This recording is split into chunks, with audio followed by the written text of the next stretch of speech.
Hey guys, welcome back. Because of a recent Joe Rogan interview, I think this topic needs to be defined a little bit and flushed out. This psychological term, mass formation psychosis. I'm not going to mention the doctor's name who was being interviewed by Joe Rogan, but he was the person who created the mRNA vaccines. I, I will put quotes around vaccines because, according to the old definition, this is not a vaccine.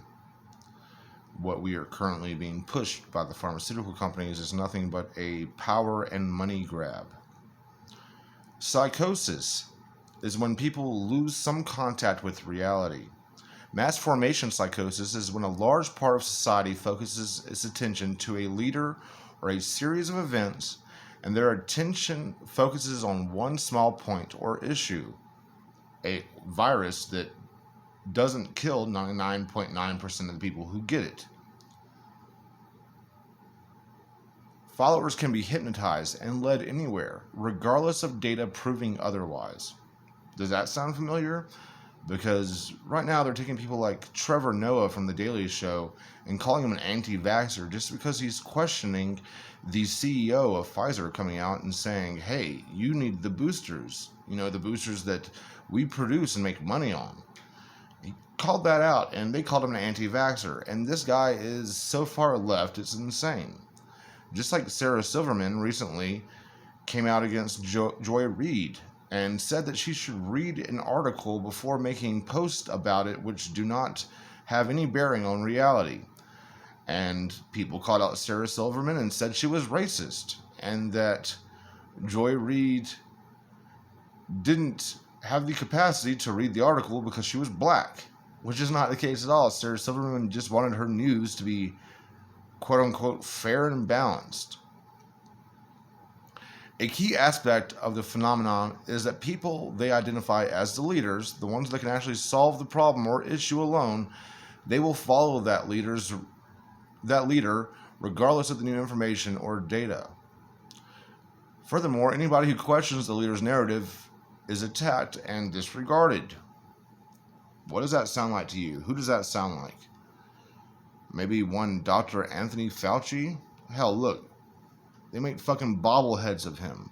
They have a candle for Dr. Fauci, just like Jesus Christ.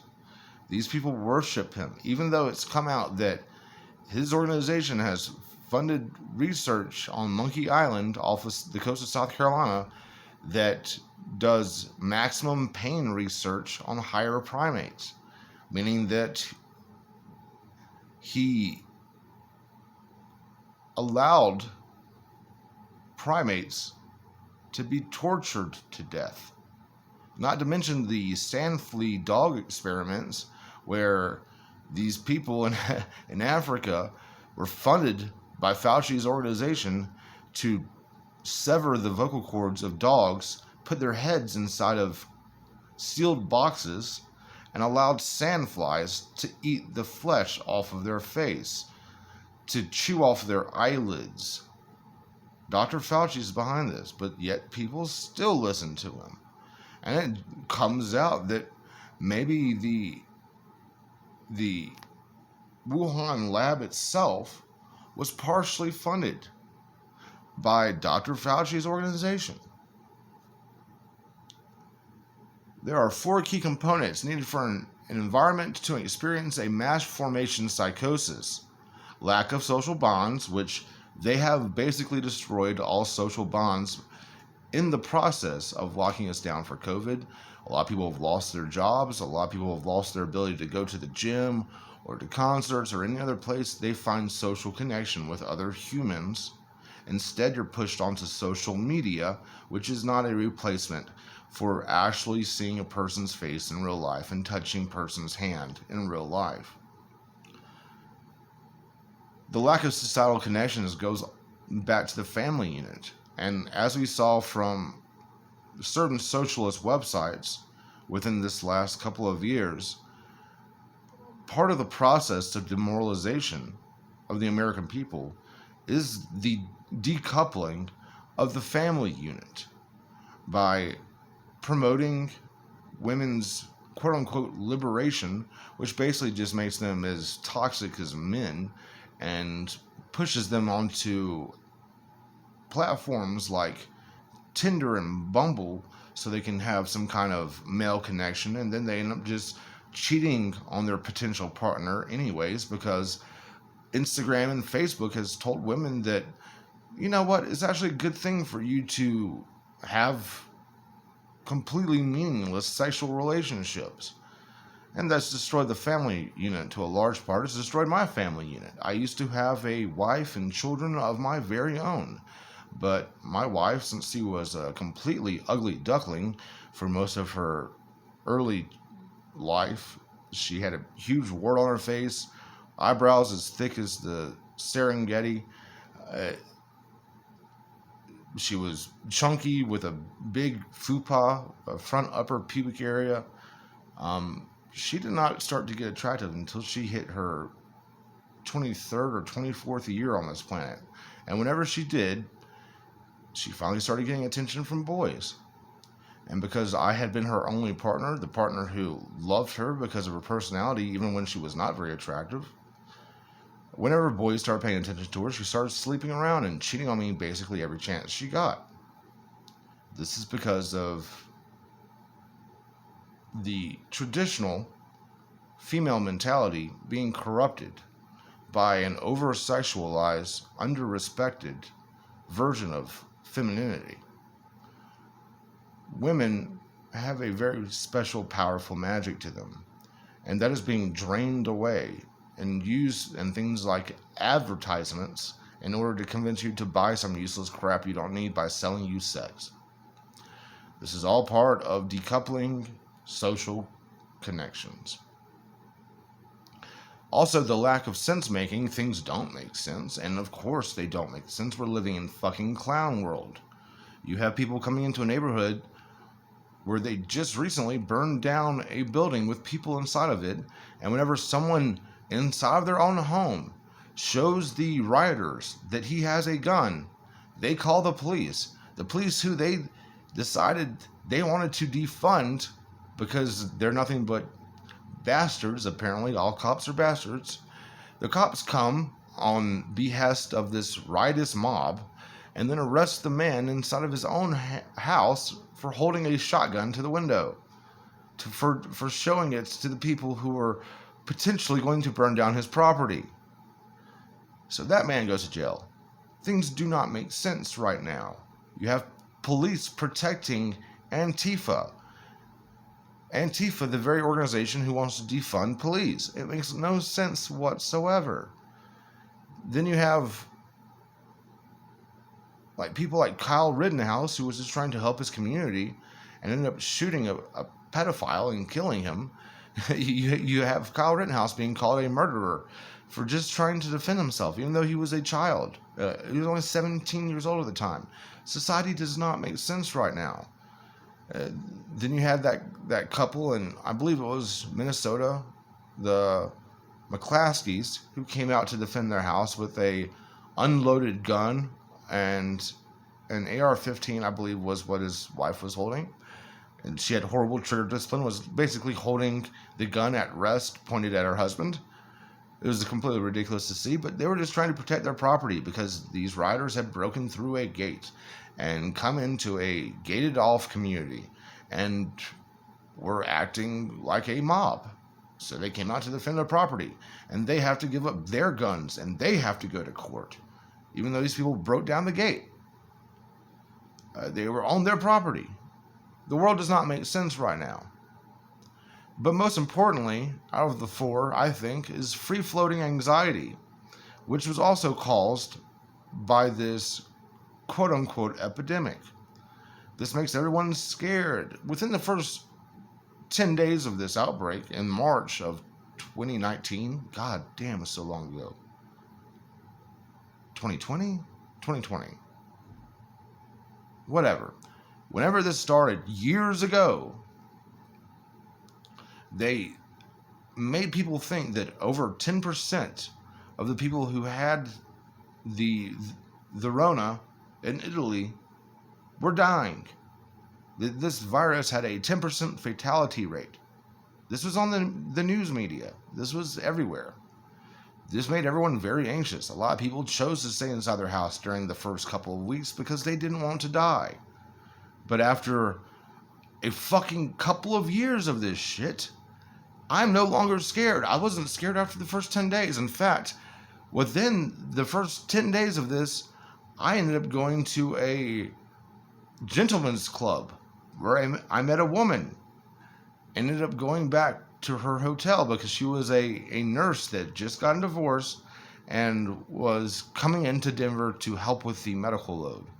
I went to her hotel. We had relations multiple times. I didn't give a fuck about getting coronavirus. I made up. I remember I took my old roommate's makeup bag with me going to her hotel because if I was pulled over by the cops, I planned to say, oh, I'm taking my makeup to my wife. She's a nurse. Nurses are supposed to be at work right now. And finally, and free-floating psychological discontent. I think everyone's very discontented right now. You have gas through the roof. You have food rising. There's no such fucking thing as a dollar menu anymore. Forget that shit.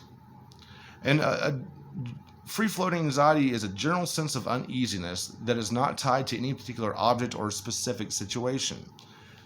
When followers start to participate in a strategy to deal with the object of anxiety, new social bonds typically emerge and people change from a highly adversive negative mental state and isolation to the exact opposite, to the extremely high level of connectedness that exists.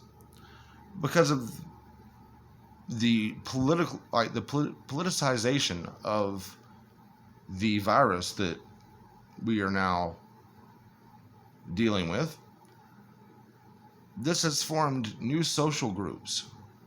The masked, the people who are muzzled, the people who you can barely hear them and can't even see them smile or their mouths move, people who are basically just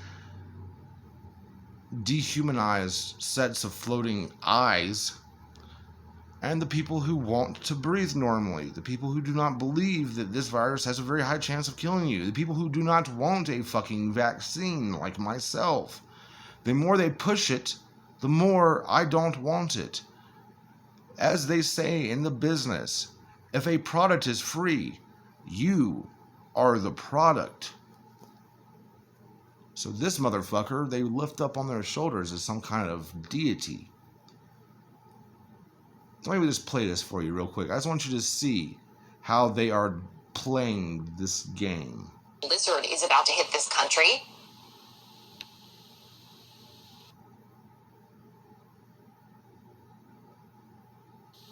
I think we're really just about to experience a viral blizzard. You heard infectious disease expert Michael Osterholm say that we're about to experience a viral blizzard. One expert now warns of viral blizzard as the country braces for a viral blizzard. There will be a viral blizzard of COVID cases. The country is facing a viral blizzard. A COVID viral blizzard. A viral blizzard is about to hit the U.S. One infectious disease expert saying a, quote, viral blizzard is about to hit this country.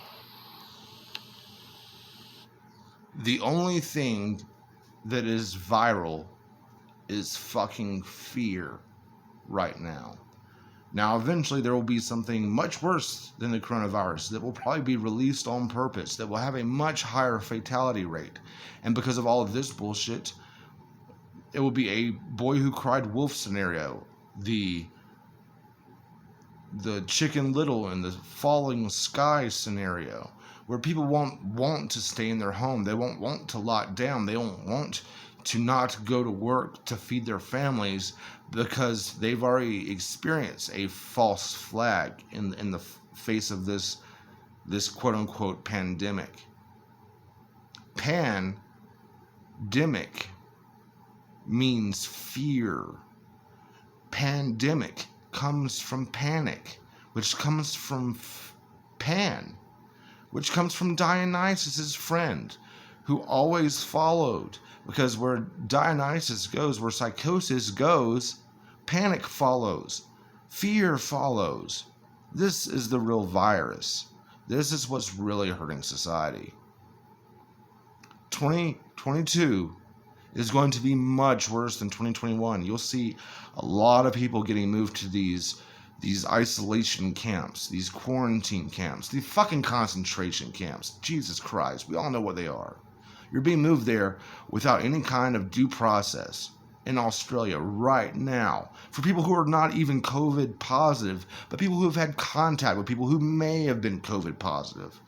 Most of the people in the camp aren't even testing COVID positive, and they're getting handed multiple $1,000 fines. I only, because of fucking child support, I only make $100 a week. I can't afford child support. I can't afford a fine. I can't afford to live. But that's the situation I'm forced into. And they're making it so that your money, which equals your energy in this world, is getting drained by them. All the small businesses are getting shut down. They're destroying the middle class. They're forcing everyone to become the proletariat. There will be nothing but the rich and the poor. No more in between. No more single family homes. You will own nothing and you will be happy, according to the Davis Group. So that's where we're at. Fuck 2022 is already going to be horrible. I guarantee it.